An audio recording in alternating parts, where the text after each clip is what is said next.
kali ini bahas topik lain ya, Be ya. Oke, bagi teman-teman yang ikutan live, silakan dengerin yang ikutan live, lihat rekamannya, silakan simak ya. Jadi kita adakan sering podcast on mobile ya. Jadi ya sambil jalan di mobile kita bisa diskusi ya, materi dan sebagainya. Oke, topik kali ini adalah aku akan bahas perkembangan otot pemula gitu ya, atau bahasa Inggrisnya namanya newbie gains ya. Newbie itu baru, gains itu pertumbuhan otot ya. Nah gitu. Oke, jadi banyak pertanyaan gitu ya. Berapa banyak sih atau seberapa cepat sih pertumbuhan otot di pemula gitu ya. Pemula yang memang baru belajar ya, belajar latihan beban ya, kemudian pokoknya baru mulai latihan beban gitu ya. Nah, ini ada fakta menarik sebenarnya bagi teman-teman yang memang pemula ya. Fakta menariknya apa? Jadi newbie gains itu adalah untuk pemula itu bisa sangat cepat sebenarnya. Nah, kenapa? Karena stimulus otot rangka yang dilatih dengan latihan beban, artinya otot yang disobek ya. Nah, jadi otot yang disobek pada saat latihan beban itu bagi pemula stimulusnya itu jauh lebih besar. Nah, ketimbang orang-orang yang sudah latihan mungkin lebih dari 3 tahun. Nah, bahkan yang mereka sudah lebih latihan konsisten ya. Nah, konsisten latihan lebih dari 3 tahun, masuk tahun keempat, tahun kelima. Nah, itu stimulusnya akan lebih sulit.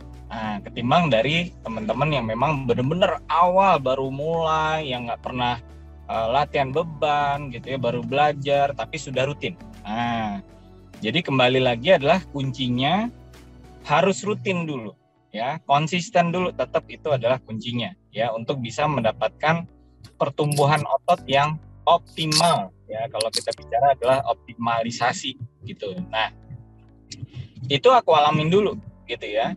Nah, jadi yang aku alamin adalah 7 bulan pertama ya. Di podcast sebelumnya aku sudah bahas sebenarnya, tapi nggak apa kita bahas lagi. Jadi 7 bulan pertama pada saat aku latihan beban ya, yang aku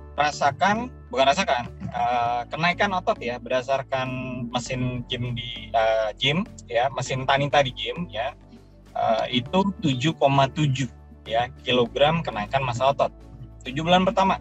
Nah, masuk bulan 9 itu juga hampir 8 kilo lah ya, masuk bulan 9. Nah, waktu itu yang di podcast sebelumnya aku udah bahas gitu. Kenapa kemudian turun? Karena waktu itu ada pandemi ya. Nah, pandemi, kemudian gym tutup. Nah, stimulus yang aku berikan kepada ototku pada saat itu ya kemudian turun. Kenapa? Karena ya nggak bisa ya latihan beban yang stimulus yang berikan dengan latihan yang frekuensi lumayan besar gitu ya. Kemudian digantikan dengan hanya mungkin dumbbell yang juga nggak bisa berat gitu ya. Nah, jadi ini tergantung dari stimulus yang diberikan. Nah, jadi dengan latihan beban tuh berat bebannya berapa ya, kemudian jumlah repetisi dan set, jadi total volume namanya ya. Total volume itu adalah berat beban ya, kemudian jumlah repetisi, kemudian jumlah set. Nah, itu adalah total volume ya dalam satu gerakan latihan. Nah, jadi itu pun bagi pemula tidak harus besar. Nah, seperti yang sering aku ajarkan di kelas pelatihan beban bagi pemula ya setiap akhir pekan. Nah, itu kami ajarkan bahwa untuk pemula cukup ya dengan hanya 8 repetisi dengan 3 set. Itu sudah sangat cukup sekali ya untuk bisa menstimulus adanya pertumbuhan kenaikan otot. Nah, gitu. Nah, jadi balik ke topik kali ini bahwa berapa banyak sih kenaikan atau potensi lah gitu ya, kita bicara adalah potensi kenaikan massa otot untuk pemula ya, itu bisa cepat karena di newbie gain. Tapi dari data statistik ya, itu untuk pria itu kurang lebih bisa mendapatkan kenaikan per bulannya itu di tahun pertama ya, itu adalah 0,9 kilogram ya, dan wanita itu ya kalau pria mungkin 0,7 sampai 0,9 ya kilogram, dan kemudian wanita itu antara mungkin 0,2 atau 0,3 sampai dengan 0,5 setengah kilo gitu ya.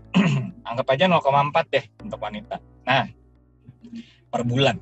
Nah, jadi di sini kita bisa lihat bahwa pertumbuhan kenaikan otot itu memang tidak bisa secepat dengan kalau kita misalnya hilang lemak.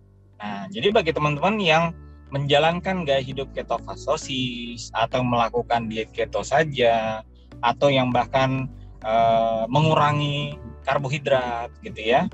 Nah, intinya adalah sudah mendapatkan losing fat ya, kehilangan lemak yang bisa cukup signifikan. Nah, itu kan bisa banyak tuh.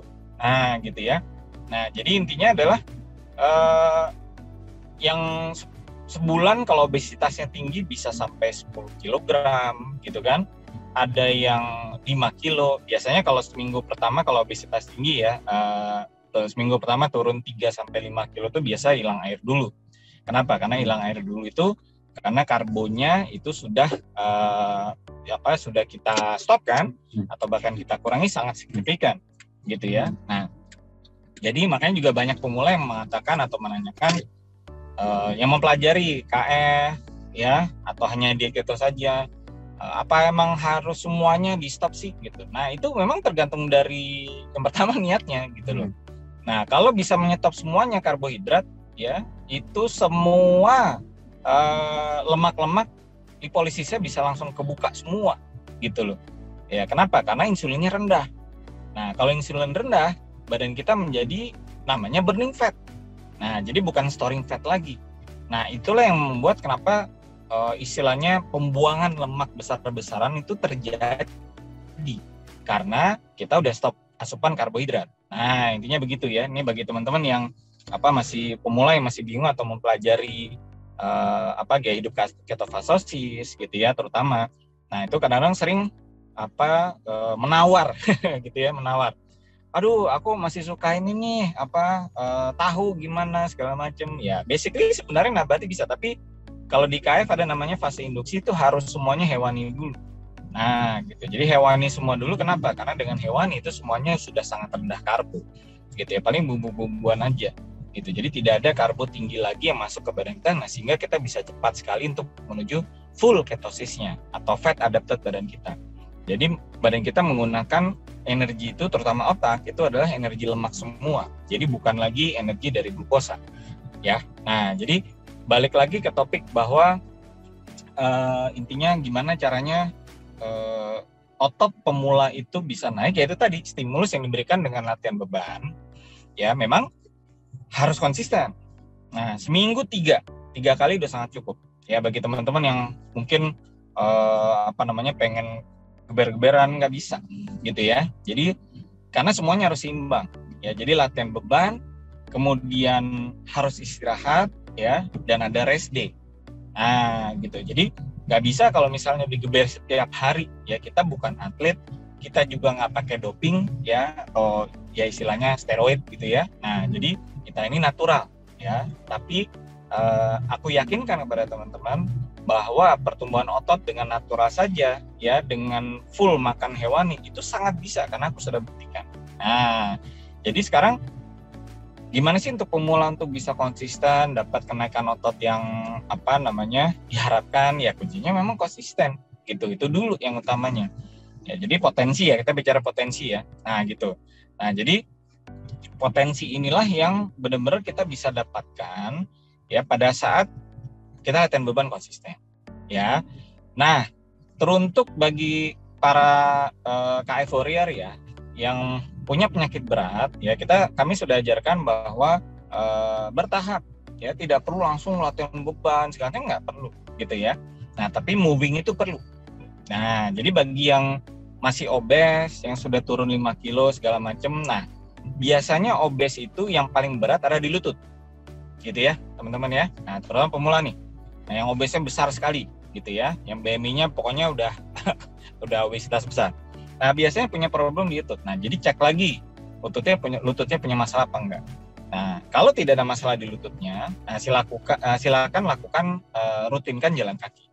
Nah, kalau misalnya ada masalah dengan lutut, OA, atau mungkin bahkan ada kemarin kena rematik ternyata, ya kan, sendi-sendinya bermasalah. Nah, makanya kenapa obesitas itu sangat mengganggu gitu ya. Bahkan bisa ya secara tubuh kita tuh yang kasihan adalah lutut Ya bayangkan kita menopang, ya lutut kita menopang misalnya teman-teman beratnya bisa mencapai 100 kilo lebih tuh. Bayangin kalau misalnya galon aja itu 19 kilo ya, 1 galon ya. Nah, berarti berapa galon tuh? Badan kita ngangkat, lututnya ngangkat beban, gitu nggak? Yang kata kalau Mas Adere, kita nggak sadar bahwa kita tuh ngangkat galon kemana-mana, ya. Nah, gitu. Nah, jadi itu yang teman-teman harus pahamin, gitu ya. Nah, jadi yang pemula nih, nah jadi pemula bertahap. Ya jalan kaki, ya rutinkan dulu. Ya jalan kaki berapa lama? Ya bisa 5 menit dulu nggak ada masalah. 10 menit cek dulu, gitu ya. Nah, jalan kaki biasa juga, jadi nggak harus wah harus pace-nya harus cepat sekali, nggak perlu gitu loh. Nah, jadi kembali ke intinya, semuanya itu bertahap, ya. Jangan bahasa Jermannya ojo ke susu, gitu ya. Nah, jadi supaya ya badan kita perlu adaptasi. Nah, itu yang paling penting. Nah, pada saat teman-teman sudah masuk latihan beban, sudah mulai rutin. Nah, bagi yang belum pernah ikutan ya latihan beban, ikuti kelas pelatihan latihan beban gratis ya bagi pemula yang Keto Fitness adakan setiap akhir pekan ya, setiap akhir pekan tuh Sabtu atau Minggu ya, kami selang-seling adakannya. Karena ada yang bisanya kalau yang Kristiani ibadah hari Minggu nggak bisa, ya bisa Sabtu gitu ya. Jadi sekarang kami adakan selang-seling setiap hari Sabtu atau Minggu gitu ya. Nah, jadi coba hadiri. Kenapa? Karena di situ kami para personal trainer dari Keto Fitness itu memberikan koreksi gerakan. Nah, ini sebenarnya juga yang paling penting supaya terhindar dari cedera. Nah, banyak sekali para warrior yang sudah mencoba ya melakukan latihan beban, sudah bagus ya, bagus. Maksudnya daripada mager ya. Tapi pada saat sudah masuk ke kelas pelatihan di Zoom ya, kan kami menganjurkan open kamera ya, jadi open kamera supaya bisa terlihat, kami bisa koreksi gerakannya. Nah, itu hampir sebagian besar juga banyak yang salah. Nah, gitu. Jadi yang pertama lakukan dulu nggak masalah ya daripada mager. Nah, tapi yang berikutnya adalah perlu pahami adalah koreksi gerakan.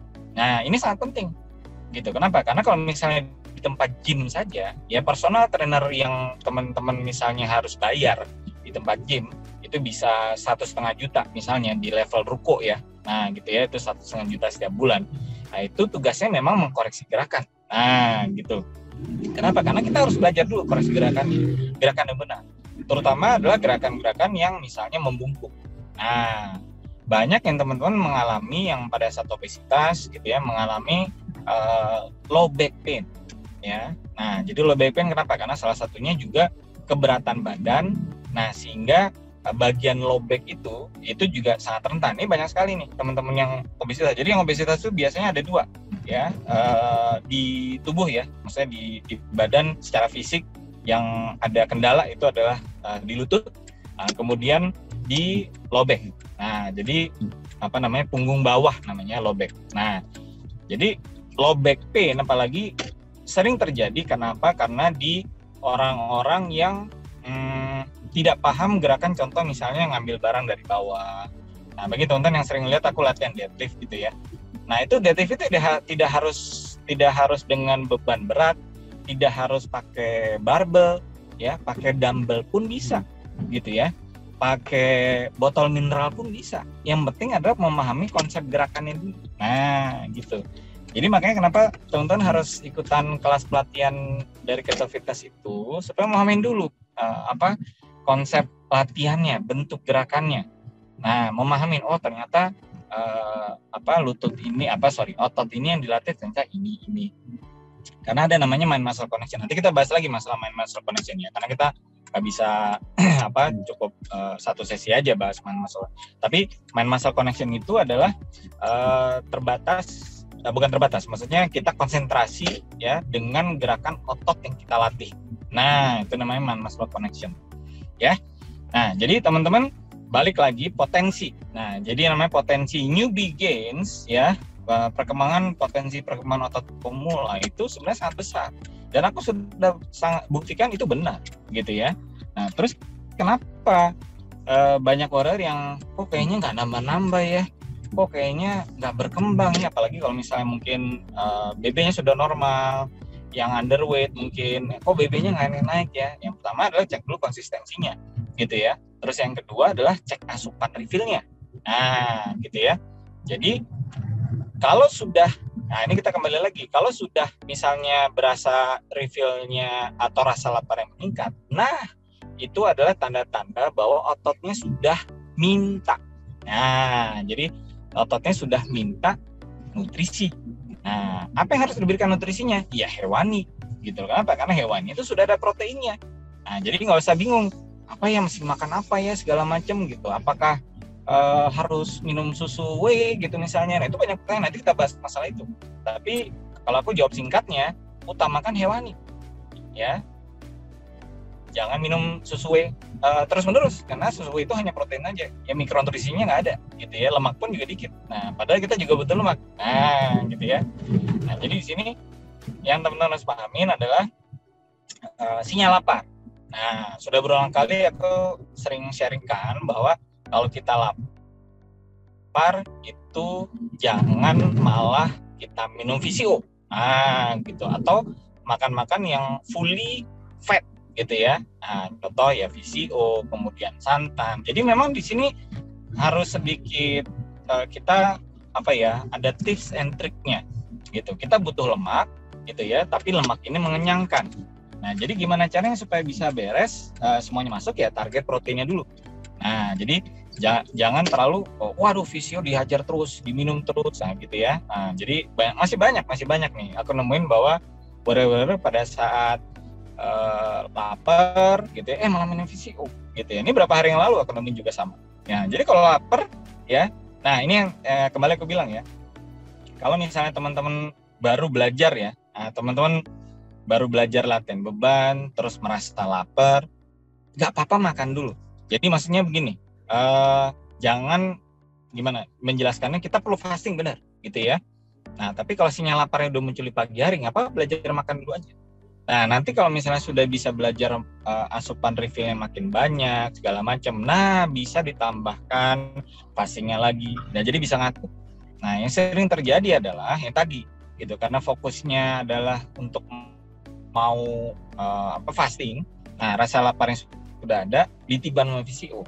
Nah, jadi padahal sebenarnya fasting itu sebenarnya ada memang kita nggak lapar, bukan menahan lapar. Nah, itu sejatinya fasting seperti itu. Nah, jadi balik yang tadi ya, bahwa rutin latihan beban, kemudian pastikan sinyal lapar itu kita ketahui, ya refill dulu nggak apa-apa, dan refill terbanyak di malam hari, gitu. Nah, ini yang the best. Jadi kalau lapar nggak apa-apa, makan mungkin porsi ya 100 gram gitu ya hewaninya, atau nggak apa-apa, bukan berarti nggak boleh makan banyak ya, bukan.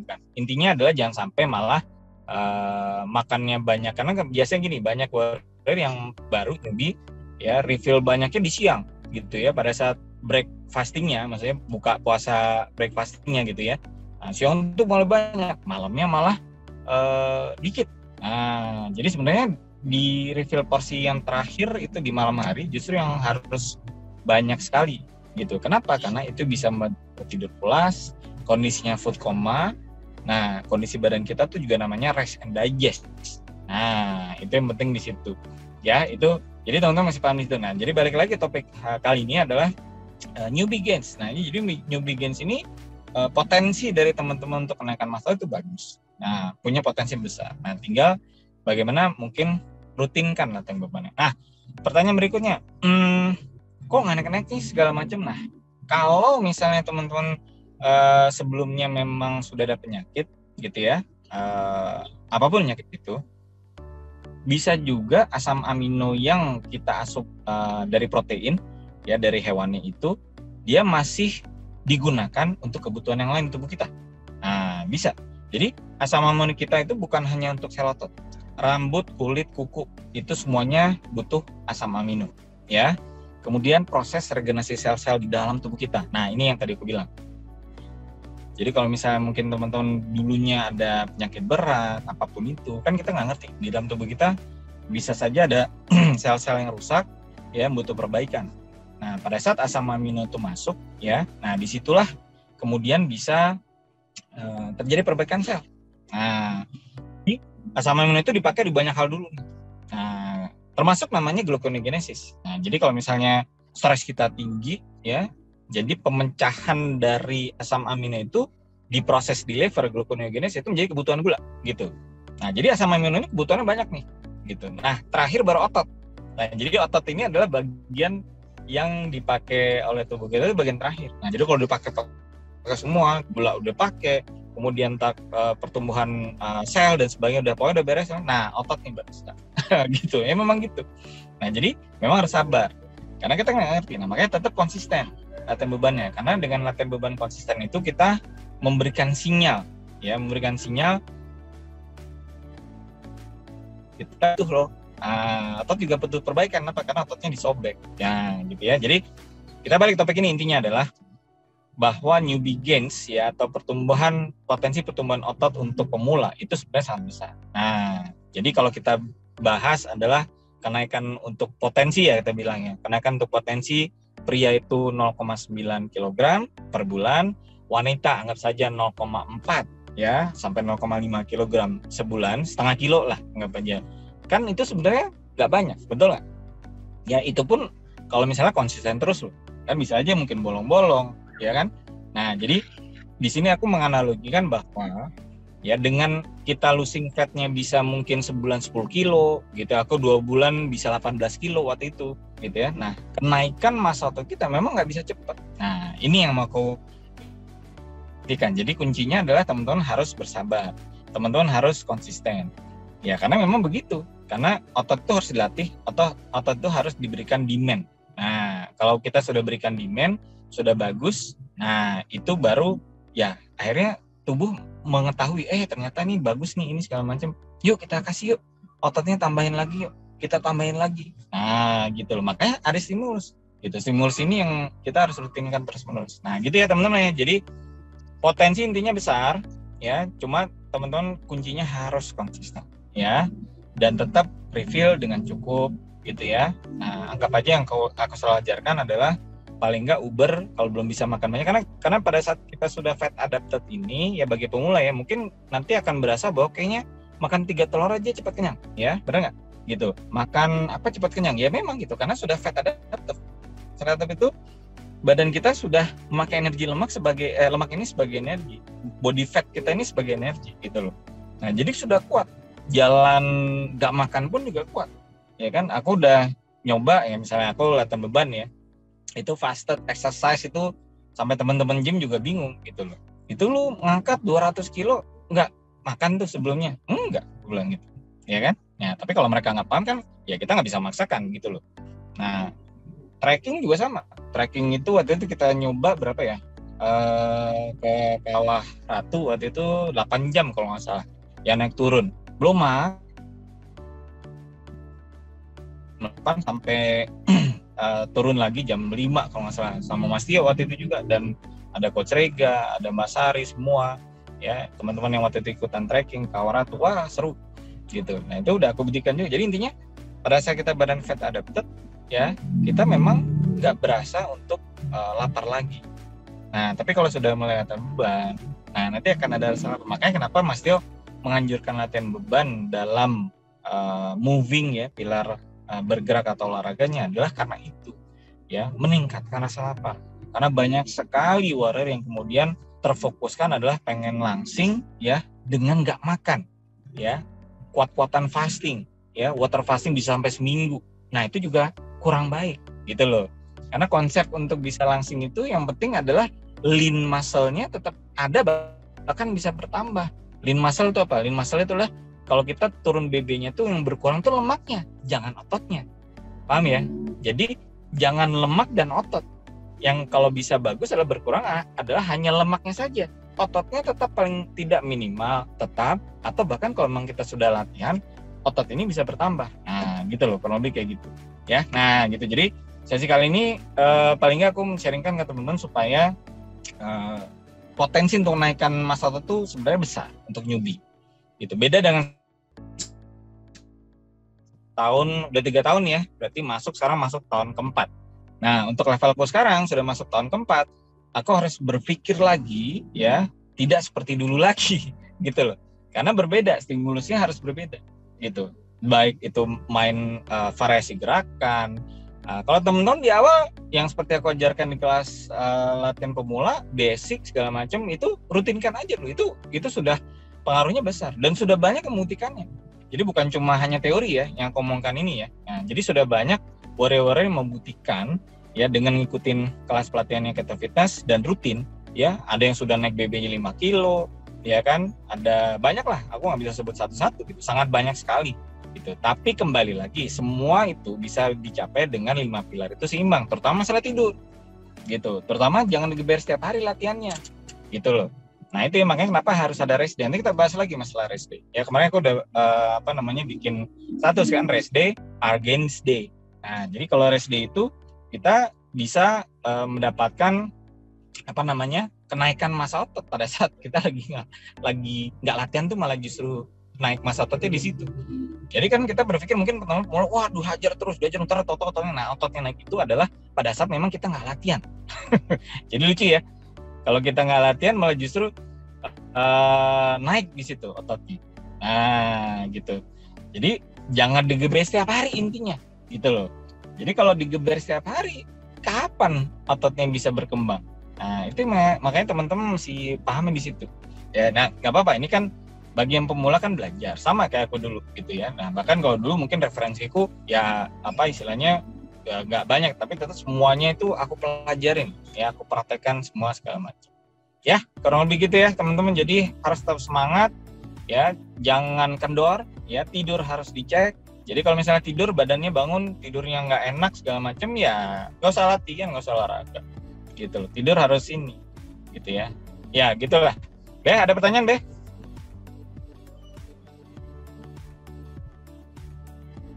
Oke,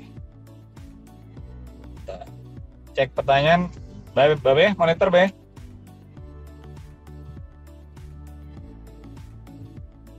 Ya, ini apa namanya masalah kolesterol pertanyaannya. Tak lihat dulu ini. Sampai saat ini masih KF dan BB turun 5 kg dalam 1 bulan. Untuk cek gula darah dan triglycerid normal, tapi normalnya ini berapa nggak dikasih tahu ya. Karena standar normal kan ada standar umum, ada standar KF. Tapi kolesterol masih 250, mohon pencerahannya. Nah, ini apa namanya itu, tolong dijelaskan masalah kolesterol, Mas. Kok orang-orang tidak paham manfaat kolesterol itu.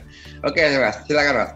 Oke, ya jadi Mas siapa ya nanya ya? Be, namanya siapa, Be?